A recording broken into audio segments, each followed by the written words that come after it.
for our regular session today, June 10th at 7:31 in the morning. Call this meeting to order and would like to begin with our roll call. Ms. McDonald? Mayor Slanka? Here. Mr. Richmond? Here. Ms. Sipsey? Here. Ms. Baggett? Here. Dr. Zollett? Here. Ms. Lawley? Here. Mr. Bonnell? Here. Ms. Miller? And do we have a motion to excuse Ms. Miller today? Sure. So moved. Is there a second? Second. We've been properly moved and seconded. We will vote. Ms. McDonald, please call the roll. Mr. Richmond? Yes. Ms. Sipsey? Yes. Ms. Baggett? Yes. Dr. Zollett? Yes. Ms. Lawley? Yes. Mr. Bonnell? Yes. All right, the yeses have it, motion passes. Thank you so much, Ms. McDonald. Okay, next on our agenda is citizen comments. Is there anybody here today? I don't see anyone. All right, we'll keep going then. Next item on the agenda is the approval of the May minutes. Do we have a motion to approve? So moved. Thank you. Is there a second? Second. It has been properly moved and seconded. Is there any discussion? All right, hearing none, we will proceed to vote. Ms. McDonald, please call the roll. Mr. Richmond? Yes. Ms. Sipsey? Yes. Ms. Baggett? Yes. Dr. Zollett? Yes. Ms. Lawley? Yes. Mr. Bonnell? Yes. Yeses have it, motion passes. Thank you. Next on our agenda this morning is our education presentation from Dr. Genowine. Financial report. I am so sorry, I always skip that. I wonder why. I I wonder why. It looks good to me. Okay.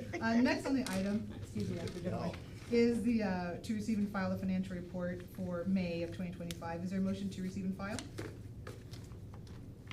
So moved. Thank you. Is there a second? Second. Thank you. It has been properly moved and seconded. Is there any discussion?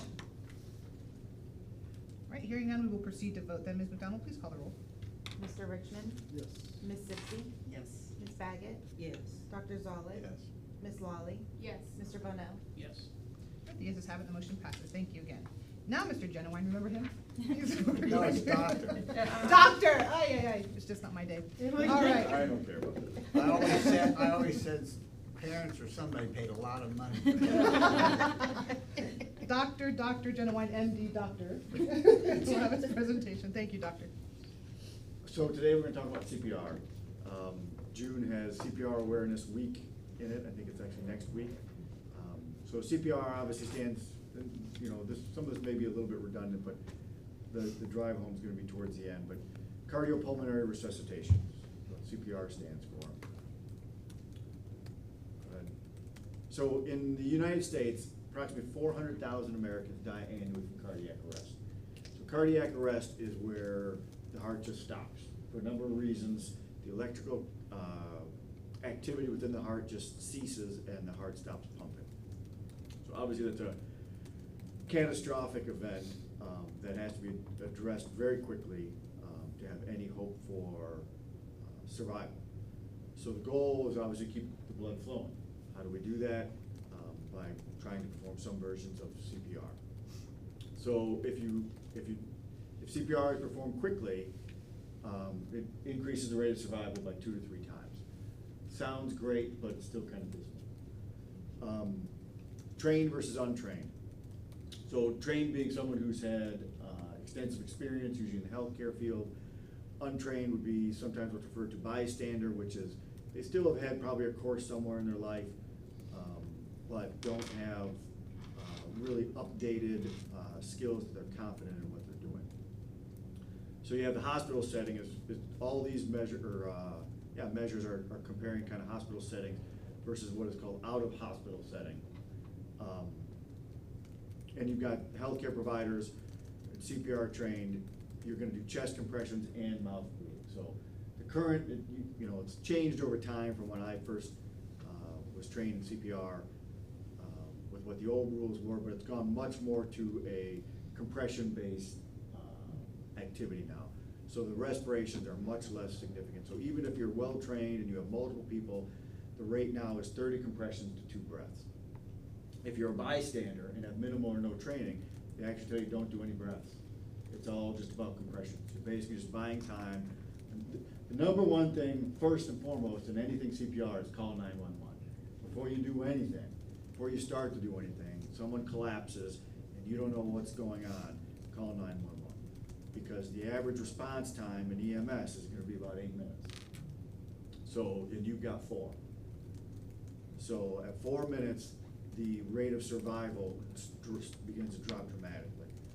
So you've got to do something to maintain them as best we can from that 4 to 8 minutes at a minimum. So in the general public, bystander CPR, you're pretty much just doing chest compressions at a rate of 100 to 120 compressions a minute. And the idea is to keep the blood pumping.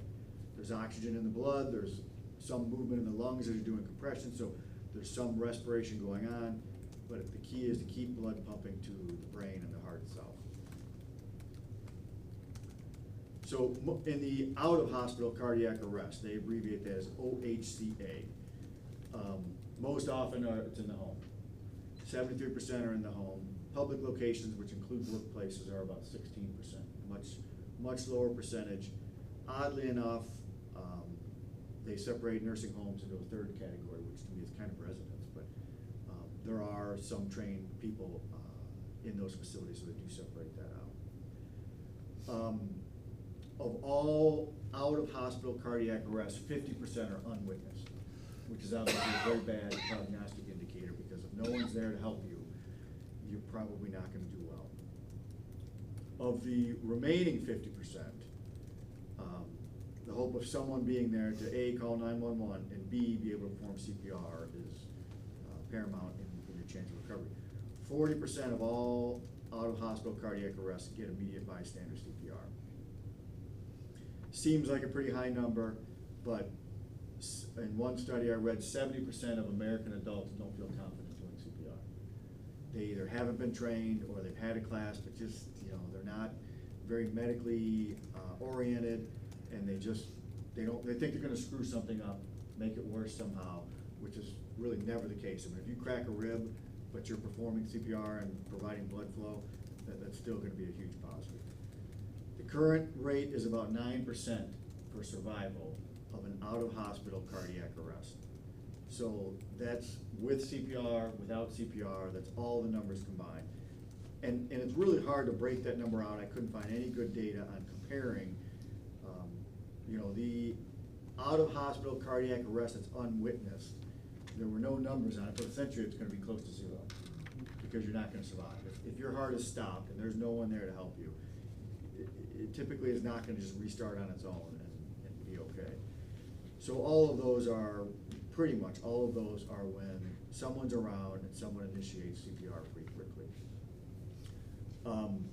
And then what's even harder with that breakdown is it all depends on the time that it started. So if someone witnesses you arrest and you drop to the ground, they run and call 911, they come back, they mill around, they don't know what to do, they're shaking you. That 0 to 4 minutes is the critical key.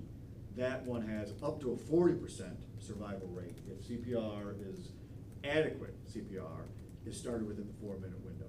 Once 4 minutes goes by, every 4 minutes beyond that drops significantly in the rate of survival. So that 9% includes all those things.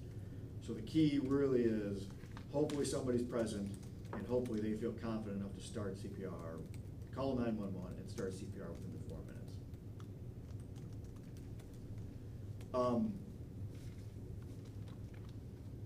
So I don't know what I meant there, but I apologize. I was At-home gonna similar say. rates of administration and survival. So this is the men versus female. I'm sorry, I didn't read my top title. So Okay. interestingly enough, men versus female, if it's a man or a woman at home, doesn't matter. Rate of CPR provided and rate of survival are about equal. If you're out in public, much fewer women get CPR provided to them. Whole lot of theories as to why. Men feeling uncomfortable getting into a woman's breast area, people standing around not thinking a woman could be having a heart attack because maybe they're younger, they just don't have the typical symptoms leading up to their arrest. There's many different theories that were listed as to why, but a significantly lower number of women get CPR when it's a witnessed public event than men. Still only 45% of men, I mean, not great. But as a result, survival is 23% better in men because CPR is initiated quicker and at a higher percentage for men than women. So they go on to this thing that's called the chain of survival. The first thing is recognizing that someone has had an event.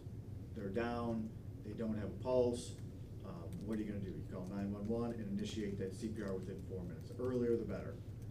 Number three is rapid defibrillation, which we're gonna talk a little bit next with the public use of automated external defibrillators. That is huge in performing out-of-hospital CPR. Third is, of course, getting EMS there pretty quickly to get even more extensive care going. Post-arrest care, you're talking there is now hospital. You've gotten a pulse back, gotten you to the hospital, hopefully, and then recovery afterwards. So chain of survival is to have all of those things happen in pretty good succession, rapidly and thoroughly. So an automated external defibrillator are those little boxes you see around in most public places now, particularly government buildings, but even malls and everywhere else that have the little lightning bolt on it.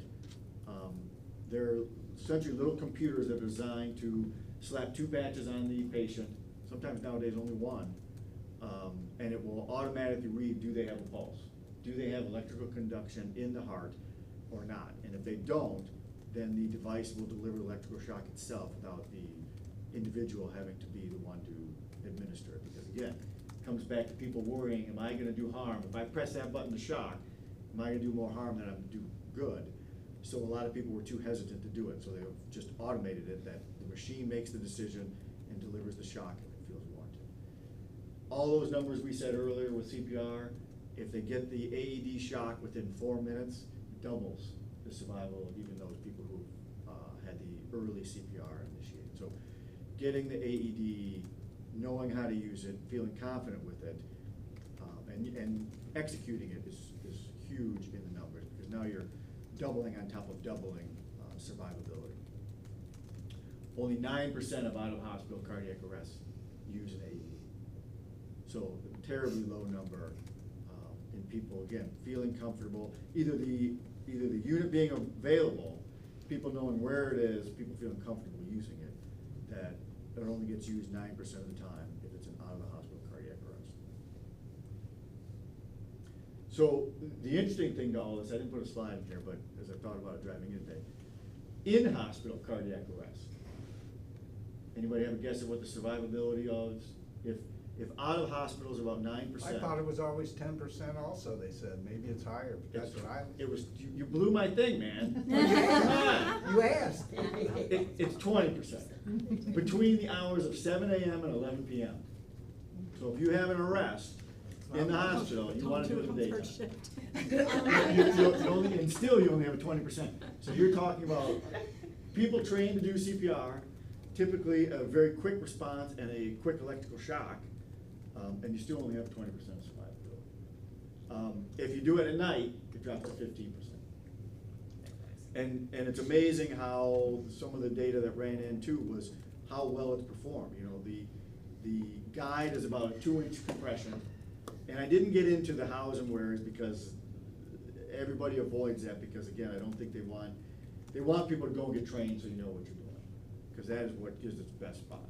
If you don't do the 2-inch chest compression, if you're less than 38 millimeters, then your survivability drops in half from those given proper CPR. I mean, it's pretty amazing how influenced giving it right really is. But feeling confident, getting trained at least once, even if you don't get renewed and don't have to keep it up, at least if you've been trained once, you're gonna feel comfortable enough to do something to help. Because even if you're doing the 38 millimeters of compression, that's still better odds than somebody who's not getting anything. So I did throw in a key thing is just local places that are easy to get training. A lot of it can be online. American Red Cross had a huge menu of classes you can take, from just your basic life support, which is just the CPR, to an AED class itself, to combined classes that do both. Again, it's really a very simple process to perform CPR. It's the stress of it and the thinking of it. And so you want to be, the key is to feel comfortable with enough that you're going to jump in and do something about it. And I think, you know, there was also a study in here about 6th graders. They went and trained 6th graders in a school system, and they had, I think it was 80% of those 6th graders felt confident enough and performed properly to be successful in providing CPR. So, you know, how we do this as a society. Do we introduce it to schools? Is it in their phys ed or health class in 8th grade? Or workplaces getting more involved in providing it to employees? I think it's key to get more people the confidence and training to perform it. So I just thought I'd provide 2 sources to go if anyone's interested in taking class. Again, it's pretty simple, very short, doesn't take a lot of time, and can literally save somebody's life.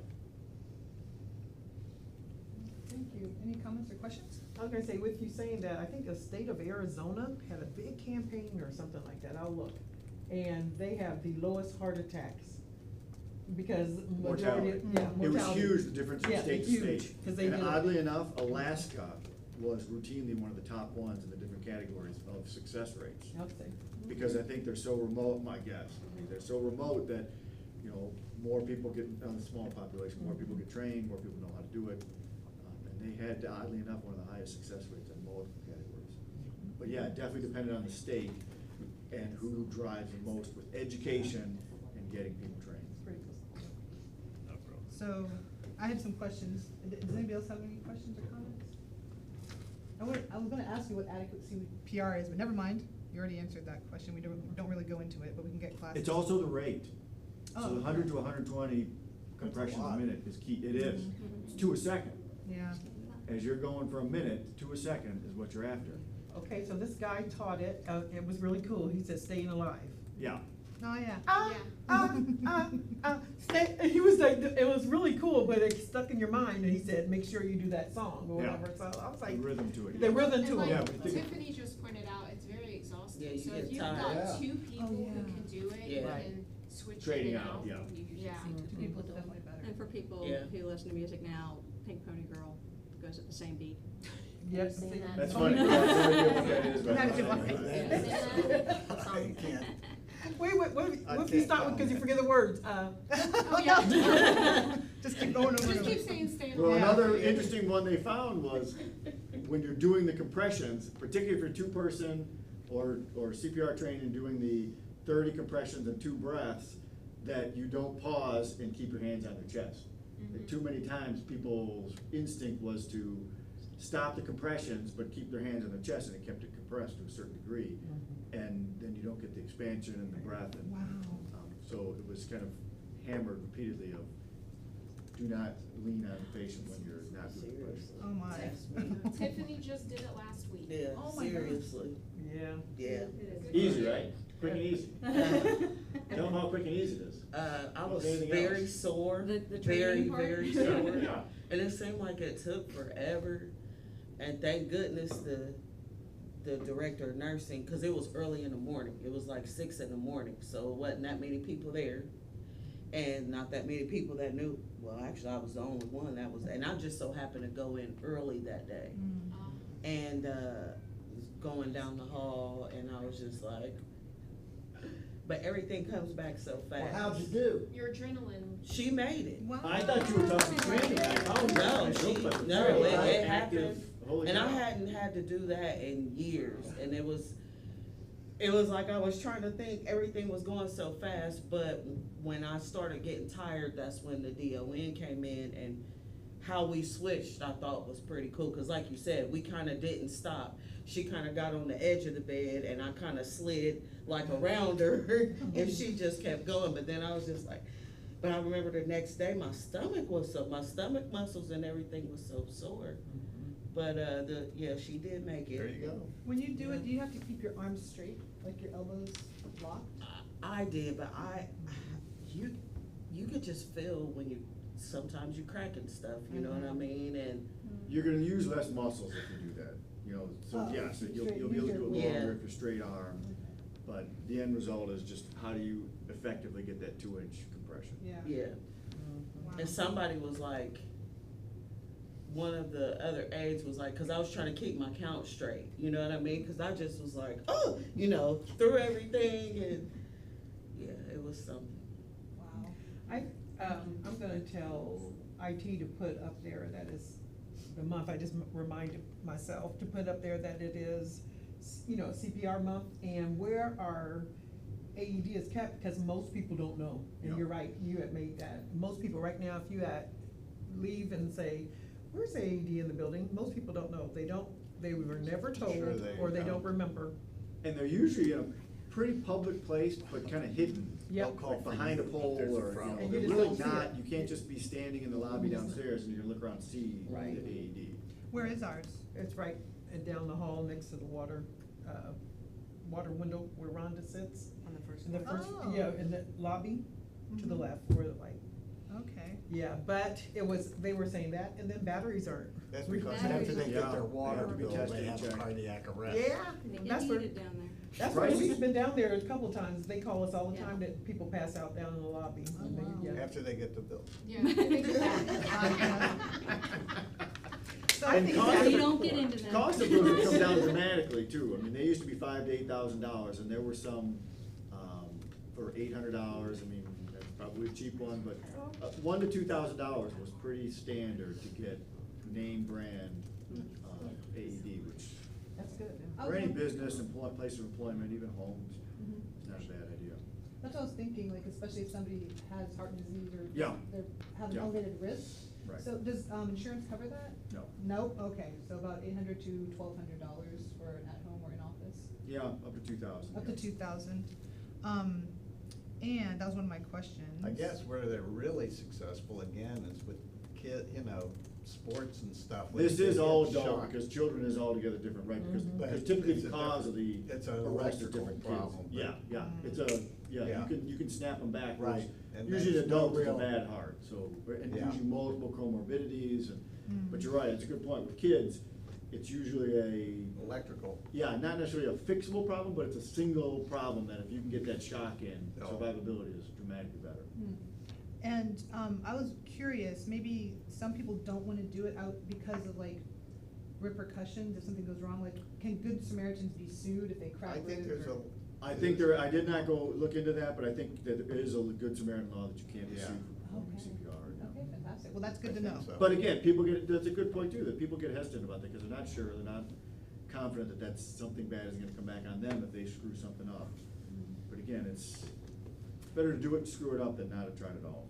And isn't health professionals held to different? Well, with I the- think as long as you're trying, you have to show gross negligence. Okay, cause I remember some people are hesitant if you have some training Yeah. or whatever. Okay, yeah, I'm gonna ask, actually, I kinda wanna talk to our, see if the schools, do you know if our schools train sixth grade or anything like that? I don't know. I'm not aware of any Imagine schools around here. I know Edgewood doesn't. I know ours doesn't. Okay. You know, it becomes one of those things, again, I thought about that, even for our district. It's a great idea, but who's gonna pay for it? That, yes. You know, the American Red Cross, one of the big ones doing it, they don't do it for free. Mhm. You'd either have to have them come in and do it, or get your teacher instructor certified, Mhm. which would be probably the most cost-effective way of doing it. But even then, you know, there's a cost of doing the class and to have the certification card, and that, you know, unfortunately, everybody wants a little piece of something because they've gotta keep themselves running. So, schools have enough unfunded mandates that Yeah, it's another thing to put on their list. and it sounds like it'd be more effective to have the AED at the schools, perhaps, because of the. And big- most do have an AED. Yeah, and But somebody trained in that. that's the key too, is I don't know how well training is with staff. Mm. Yeah. Those are required in schools Yeah. now. Right now, at any sports facilities, right, the ODHA came out to say any sports I would think they facilities do. should, yeah, have multiple, devices out there, so. I think maybe we should get training here, Mm. but Some people are. I know all these people are already, I've No, done but- it. Girl Scouts, lifeguarding, you know, all those things, but. We had remember the city used to, every year, We did kinda this give us a- opportunity with the yeah. fire department, We like. did it a couple of years ago, Like- and then their trainer was no longer training. But I did talk with the new incoming chief a month or so ago, and he did say that there is a new, firefighter that is trained, to do classes. But also Butler County, Medical Reserve Corps, also offers training for CPR. So that's another option as well. I was wondering if we could get it for city staff, actually, and maybe kind of periodically, especially new hires. Yeah. So, Cause it's coming up to that 2 year, I think this is for 2 years. I think. Yeah, I So was it's gonna coming say, up on it was 2 at years. least 2 years ago. All right. Well, thank you, Dr. John, that was very, very informative. They always are. Yeah, absolutely.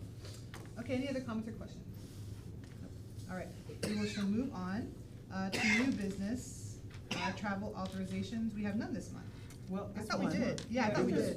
Does Yeah, it say none it's- on yours? No. Yep. No, it has one on there.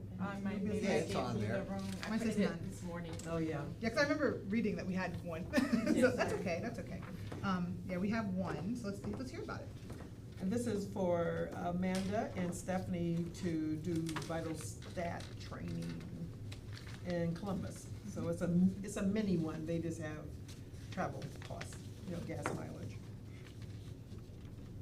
Okay, do we need to? One day, it's a 1-day training Do we have in any Columbus. questions on that, comments? I'm happy you guys can go, sounds like it's gonna be good. And I was gonna say, just to be reminded, this is a new vital stat system that we are going through now, as well as Carla's department is having the new Acela software that we're working with. So it's been kinda stressful with 2 software changes at the same time, getting, all the kinks out. We're still working with a lot of the stuff, so, but this is one of the systems. This is called OVRS. Do we need to have a vote for that? Mhm. Okay. Do we have a motion to approve our travel authorization? Okay, great, thank you. Is there a second?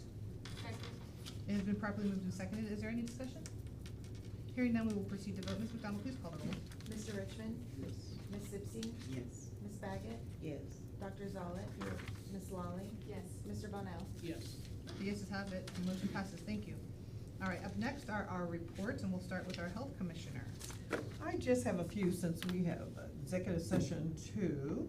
And maybe the mayor can help us with this, but we have been meeting, we, as the health department, the mayor, city manager, some people in the community of Amanda regarding septic, the septic issues or whatever. And, we are waiting for a summary from Deanna, I do believe, of the process that we're gonna go through to provide possible assistance with our EPA grant to that area, or the area in Middletown. Anybody can apply for that EPA grant for their septic if something were happening with their septics. I don't have anything for you because it's not prepared yet, but it's supposed to be presented to council just as a discussion coming up at their next Tuesday meeting. And then we'll bring it back here, so you guys will have the full,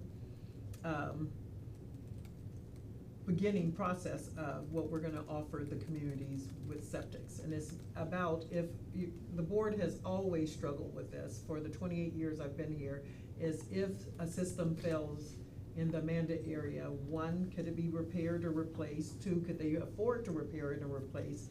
Or 3, would we have to abandon the home? And we never wanted to get to that place, because that would be our call to do that, to make them move, and then the house is torn down, right? And so we were always concerned about that and tried to find a process for that, who would be responsible for it, et cetera, how we can help the community. And so with that EPA grant that we are thinking that pretty much, as far as we know, we do have it, the money should come in July. Then we'll start the process of getting all the information out to city of Middletown that has septics. So, any questions with that? Did I say that? We'll get that piece of paper where you can actually read the whole process of it, but we were trying to hammer out some of the kinks that we were trying to figure out. What if they say this, what if they say that, before we put it out, knowing that we might have to adjust some of them. And it's not an exhaustive kind of thing, it's just say, okay, if this happens, when this happens, what's the protocol? What do people do first, second, third, that kind of thing? And there might be funds for some people at this point, especially with this EPA grant.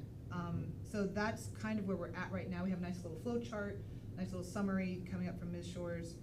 Thompson, I always call her Thompson. So that should be coming up, in the next meeting on the 17th, at the council meeting, so that when we get the money in July, we can just kind of make a smooth, just go right into it.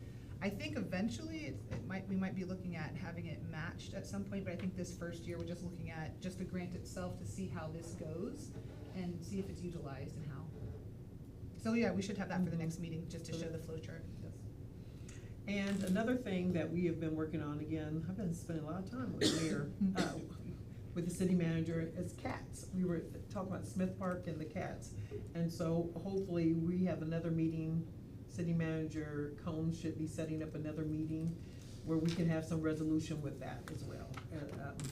As far as what we're gonna do and, that, challenge, if you will. I don't know if that, it'll be resolved at the end, the next meeting's at the end of June, sometime in this month, at the end of this month. But yes, we're still looking at what we can do. What we can do for that. Yes, and, I think kind of like we have the rest of the year, basically, to figure this out with the volunteers and with the All Plus Matter. Another thing is an ethics training coming up.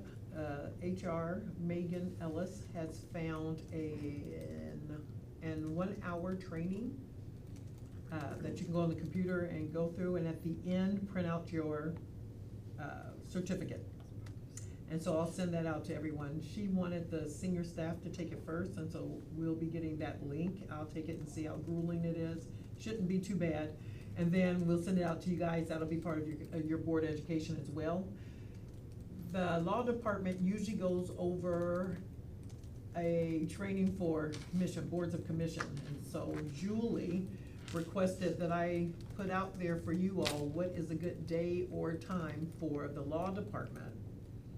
And this is the new law department, the new law contractors that we have, to meet with you all to go over boards and commissions stuff. They usually do this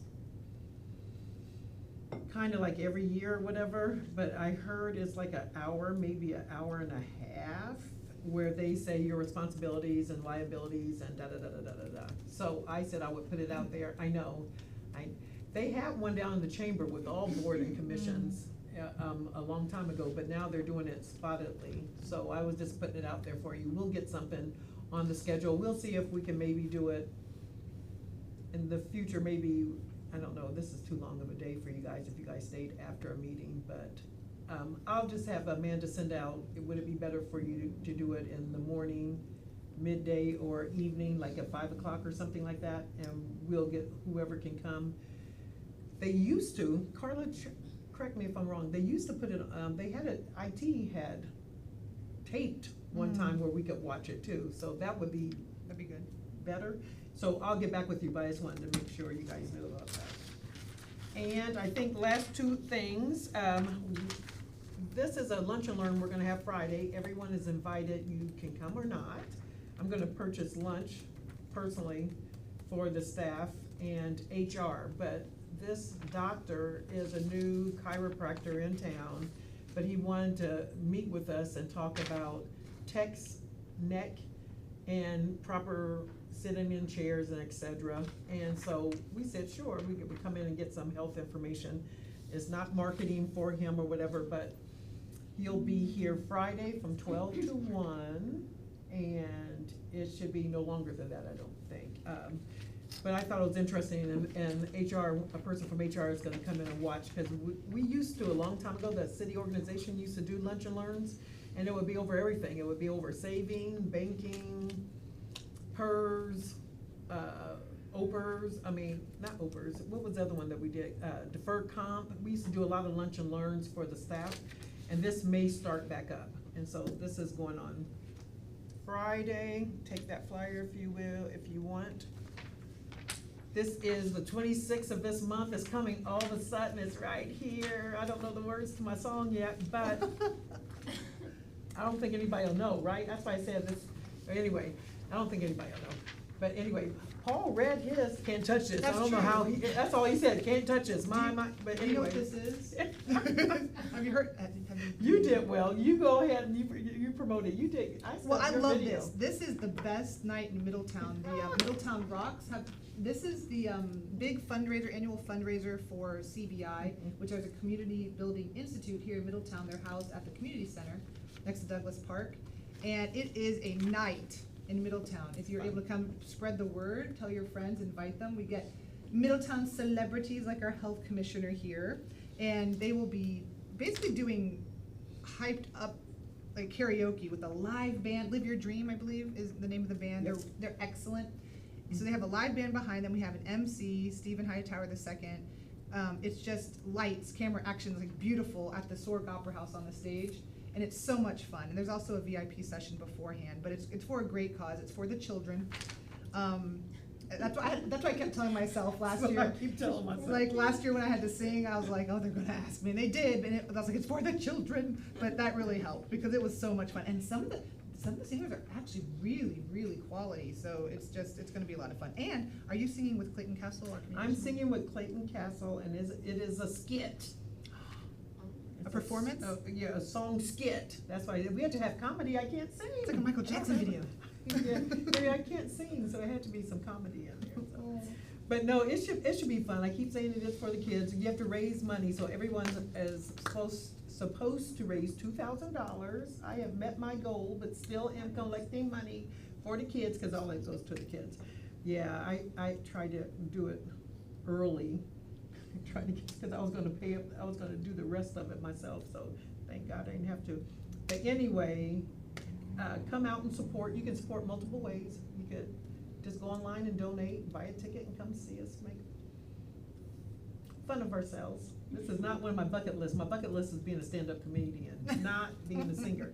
But anyway, this should be fun. And so that is the end of this month, and that will be behind me at that point. It's a Thursday night. Thursday night. And if you do want to donate or buy a ticket and go, either way, you can, it's under each person's name. So you can do it under our health commissioner's name, right? Or you can just do it in general, but it's a wonderful, wonderful night and a wonderful thing to do. Yeah, so, and I think that is it for me for now. Okay, Yep. I had a question. Thank All you. right, well, thank you very much. Mhm. Any questions or comments? Hearing none, we will continue. All right, Dr. Genowine. Reportable illnesses for May 2025. Chlamydia had 20. Pertussis had 8. Hepatitis C had 5. Syphilis had 3. Gonorrhea had 2. First time in my recollection that gonorrhea wasn't not only not number 2, but it's number 5 on our list of illnesses. So, you know, pertussis always has those kind of little spurts that occur.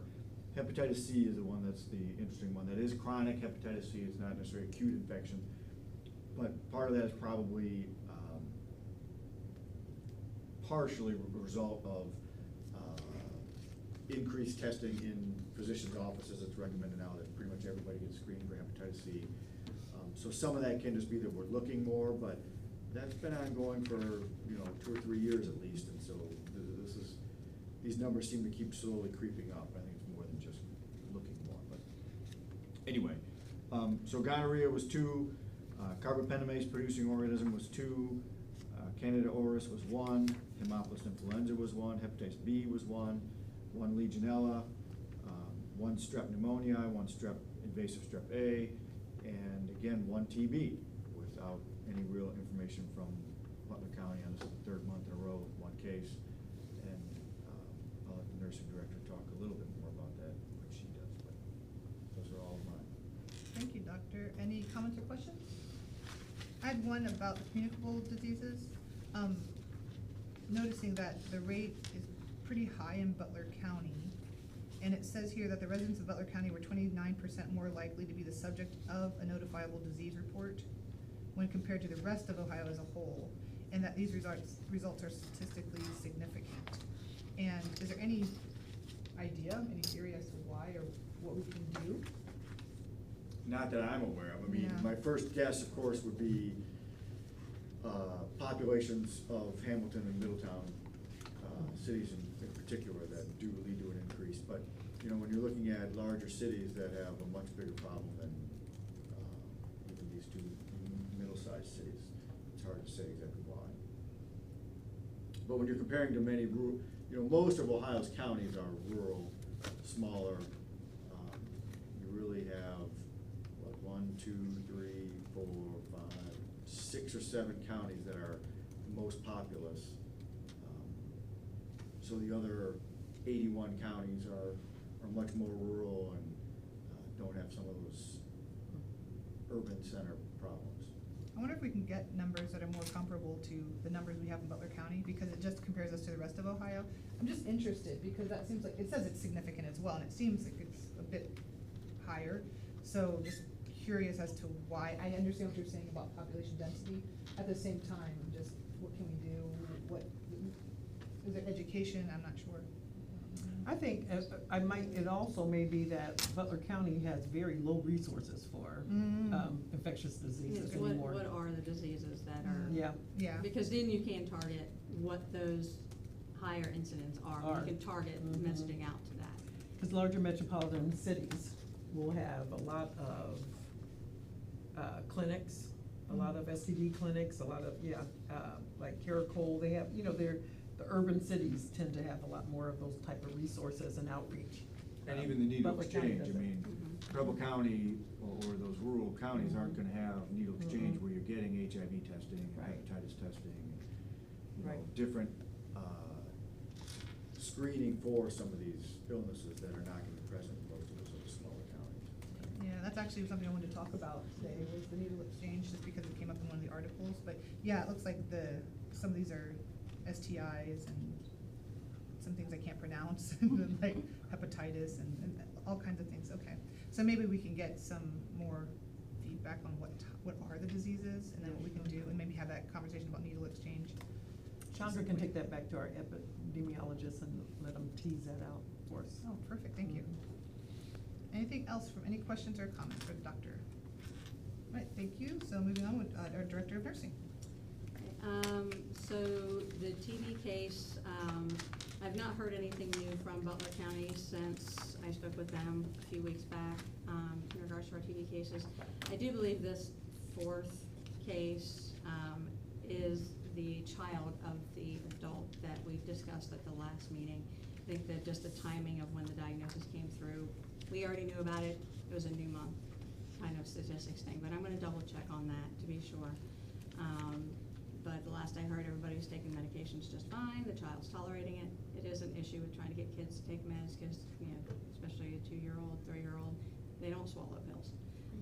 So they have to crush everything and put it into chocolate syrup, which in theory sounds delicious, but when you have to take a tablespoon or 2 of chocolate syrup every single day, sometimes can be a challenge, but it seems like this kid is doing okay with that. Overall diseases seem to be down. Our hepatitis C's, I am kind of paying attention to who is doing those testings. The majority are coming through treatment centers, so they're being found as people are going into treatment.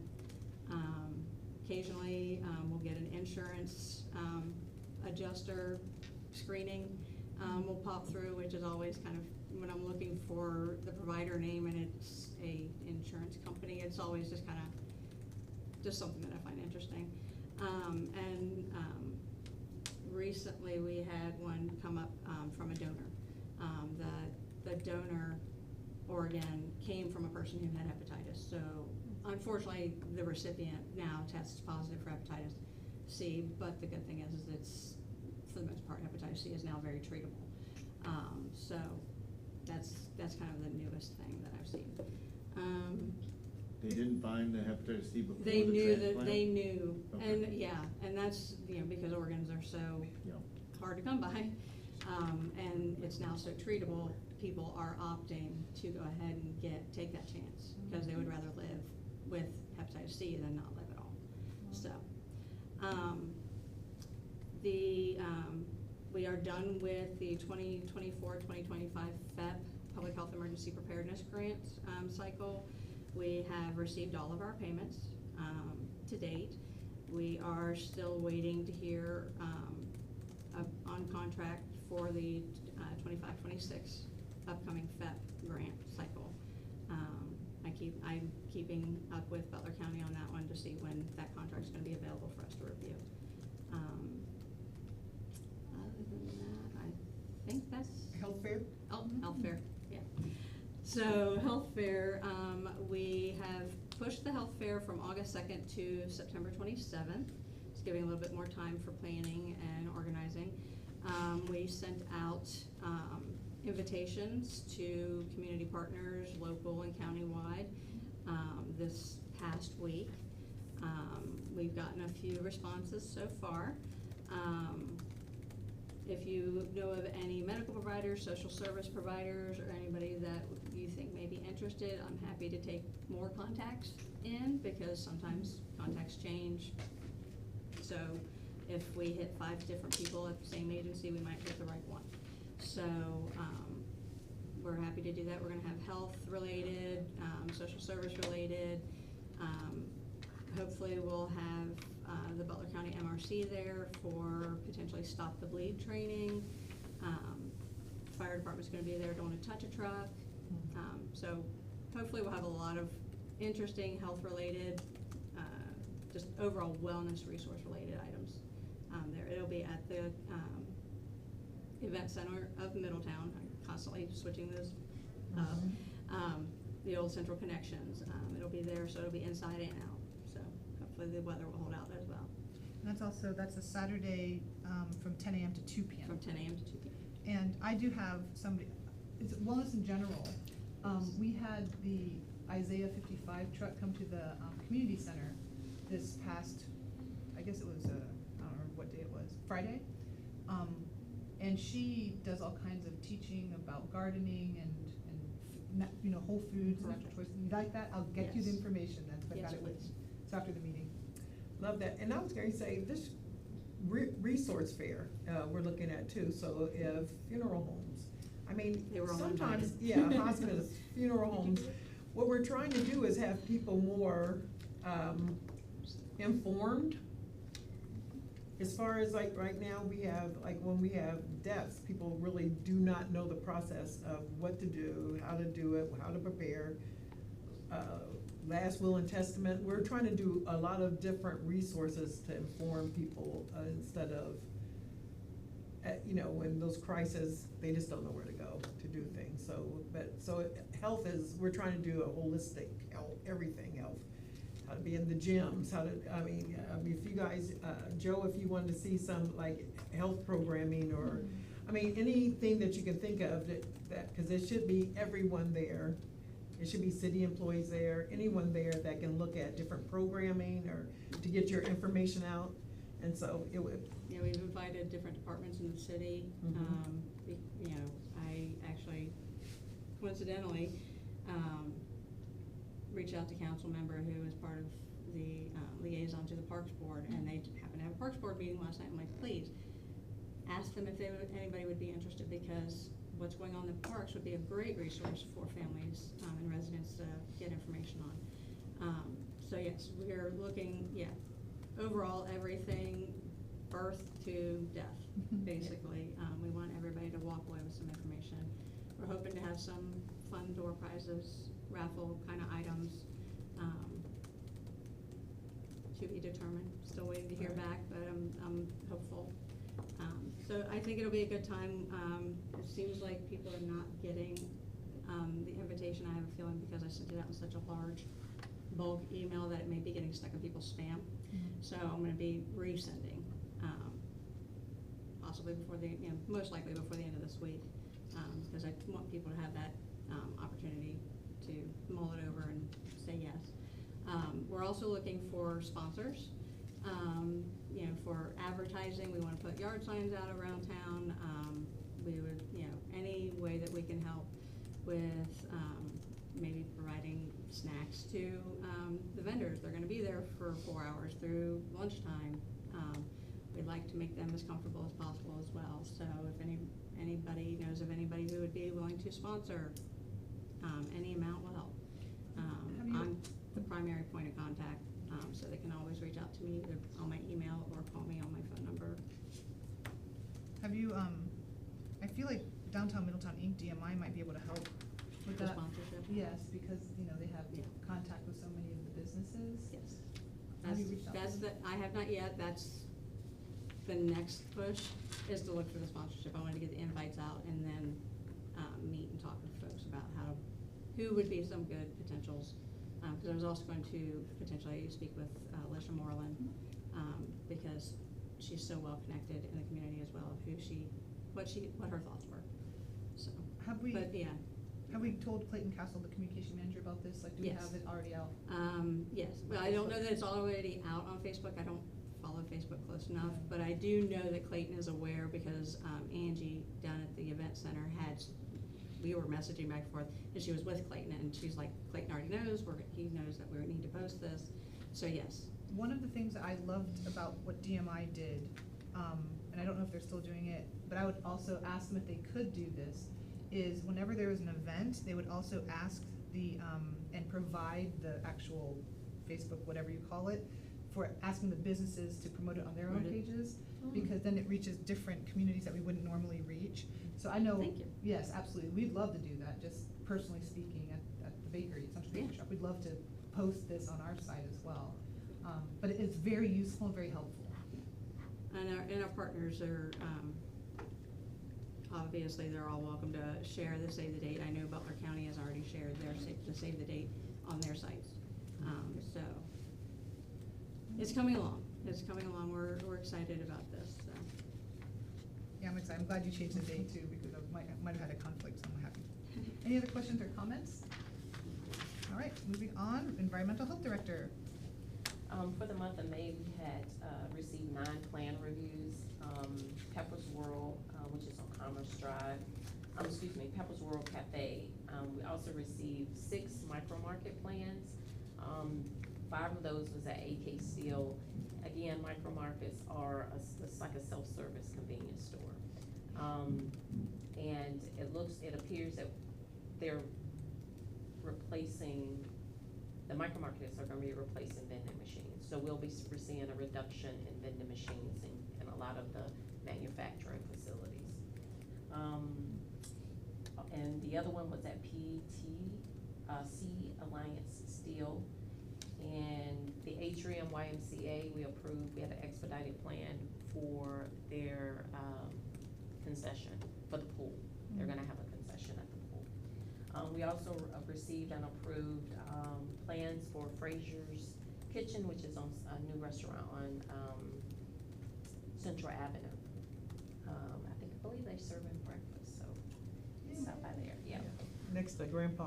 Grandpa, Joe's. yeah, the candy store. That part of Central. Yeah, yep.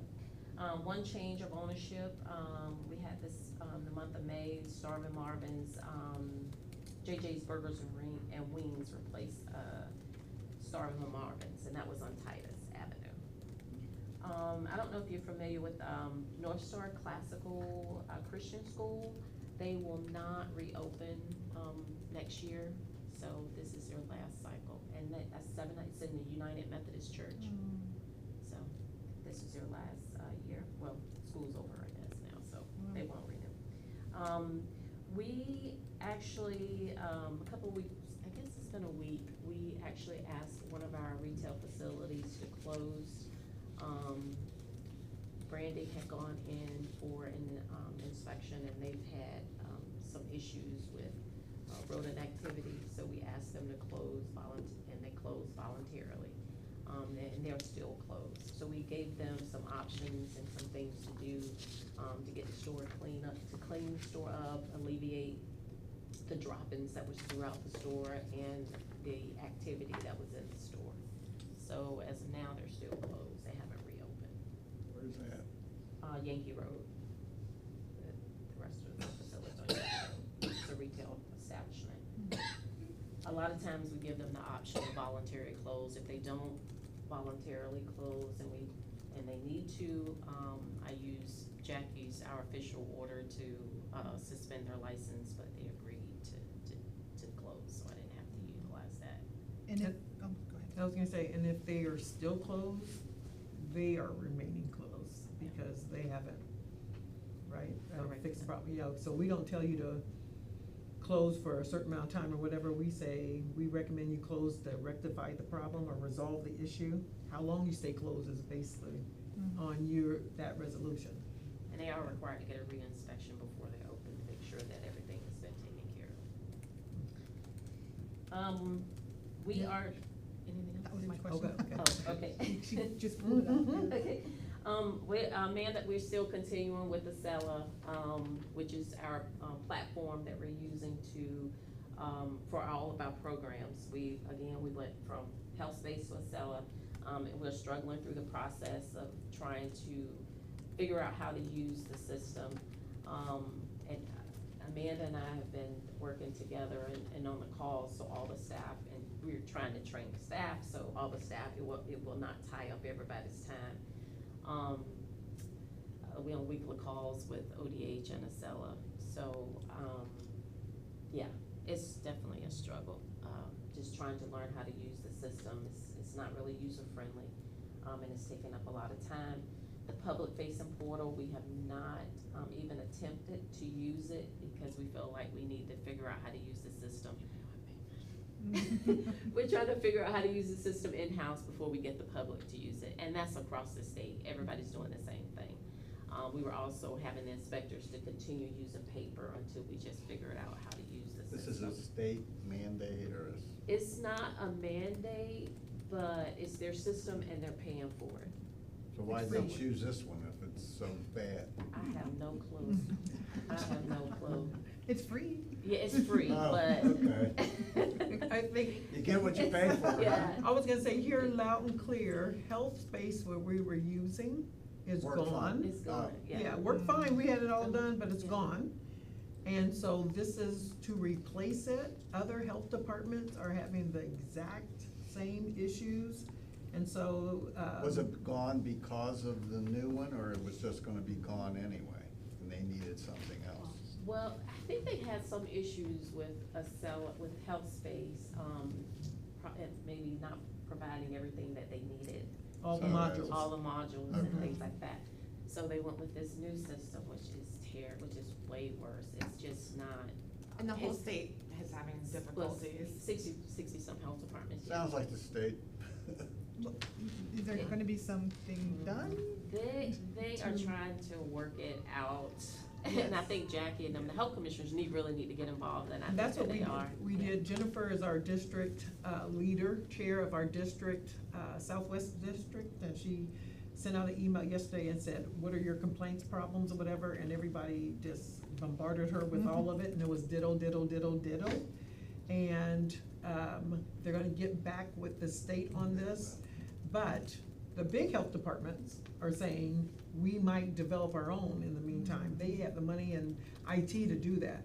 Smaller health department says, we don't have the money, we don't have the budget, we're at their beck and call or whatever, but the state will get all of that in, and they'll listen to us, and they'll be able to, I think they'll fix the problem, but it's just that when it's a new software, you guys can imagine, you have to get all those kinks out of the software, and we're the beta, we're the people that they're practicing on, in a sense. Some health departments, Hamilton City they're not in this yet. They're doing HDIS, that old system, until December. They don't come on until December. By December, we probably have all the kinks out, so it's just that. She said, I don't know. You hope you will. Yeah, so I think it'll get better. Carla, and Amanda are doing amazing, I mean, that department's doing amazing, way around it, but they're on paper again. And so it kind of defeats the purpose of having everything electronic and having, I don't know what we're gonna even be able to do with people being able to go online to look at inspections. Yeah, we haven't gotten that. See what I mean? Because we used to be able to do that too, so. Yeah, the I mean, process and the workflow it's gonna increase the time for inspections. Of course, it could make our fees go up, and they're already going up, but they could go up more, or the potential to go, it's gonna cost us more, time. Not to mention, we have to get IT Yeah, on board to get our pay pal and stuff like that. It's just. which they've, and IT and Acela had some conversations about how to do that, and there was a disconnect with how to even do that. So, and, yeah, so we'll Can't see. do anything, right? Yeah, so we'll Okay. see, we'll continue moving forward. We're taking baby steps on, I would like to see a one complete workflow that we can, and we finally got the inspections. So I started letting the staff use the inspections for the restaurants. Now we're working on the pools, because I didn't want them struggling in the field, trying to figure out how to use the system. So me and Amanda did that for them already. But, anyway, so that's Acela. I was had the state survey, I was, June 3rd for the sewage program. She was here for a few hours, so we're waiting for that report. She said it may take a couple of months for us to get a report. She indicated that I didn't lose any points, but I like to see the written document first before that, so. And next week we'll start inspecting we have about 485 septic systems of the 700 that we will be inspecting for our 5-year operation program. So we'll start the inspection process next week. We'll do the inspections by street. It may take us a while, but we'll notify them that we'll be inspecting them the following week, and if they have any dogs or lock gates, that call us for an appointment. Otherwise, we'll be out at the property to check their system for any failures. And I think that's it for me. All right, any questions or comments? All right, hearing none, we will move on to just our board member open discussion. Is there anything that any board member would like to bring up to the rest of the board? Oh, I brought the walk with the doc. Yes, let's hear about it. stuff. We did meet Jackie, myself, and Deanna Shores, just moving forward, because our chapter is ready to be renewed, so we wanted to see, our approach moving forward. We have decided to rotate locations throughout the city in an effort to engage more people. And so we came up with a schedule. I'm waiting to confirm one location, and once I have that location confirmed, I'm gonna put out a schedule for the rest of the year, where we're gonna be and the dates, so people can plan ahead. But this coming walk is on June 21st. We are doing this at Woodside Cemetery and Arboretum, very nice walking path. In fact, they have a lot of walking groups that are already there, so we may interact with other people. But this month's topic is Alzheimer's and brain health, because it is Alzheimer's and brain health awareness month. So we have a doctor from UC Health, if you want to take one and pass it on, that will be joining us for the walk. If you can't make it, that's fine. I will question you later.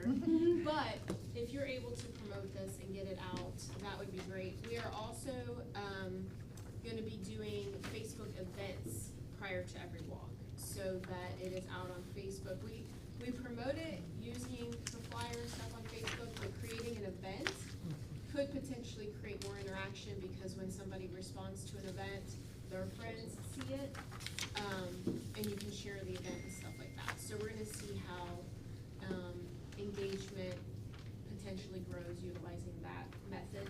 Clayton Castle is now included in my emails when I send these out to all of our community partners, so he's gonna be putting that on the city's Facebook as well.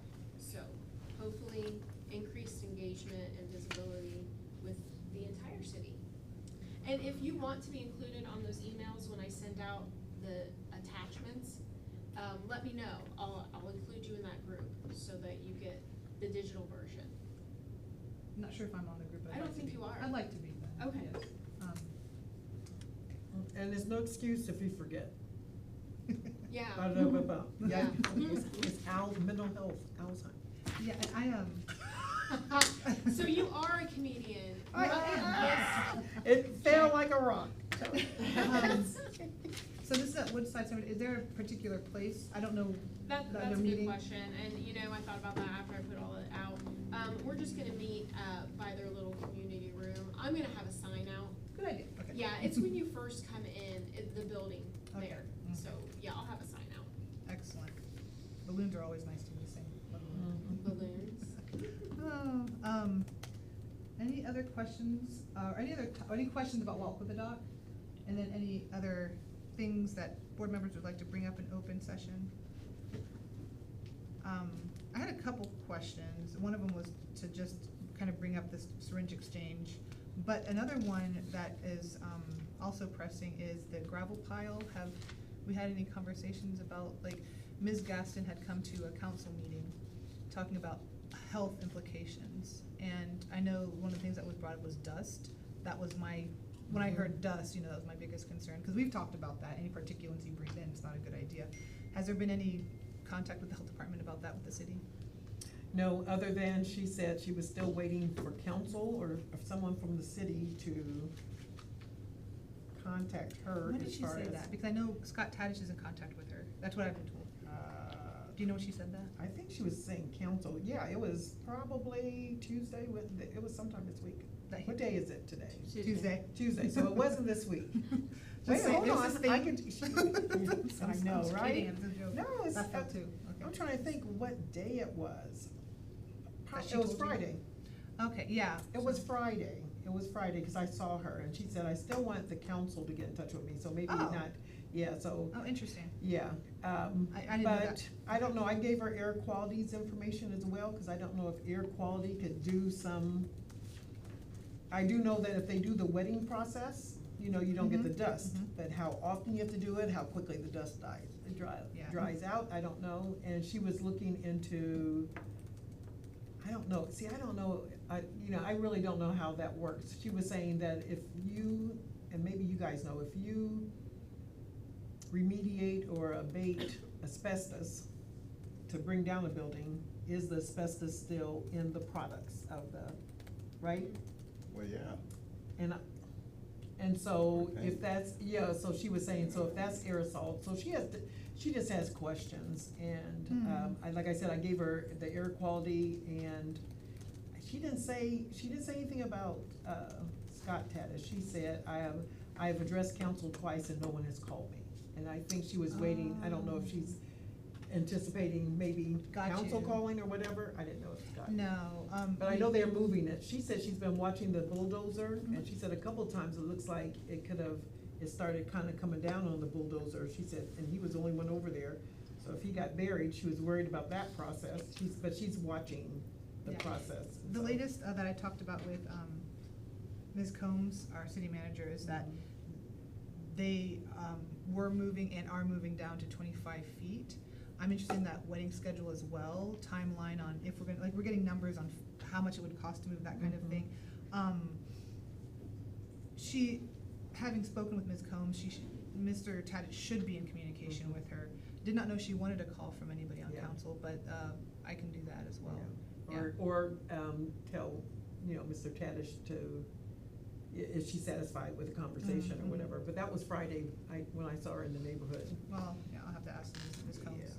Yeah. Okay, But other than that, I think it is rapidly decreasing. mm-hmm.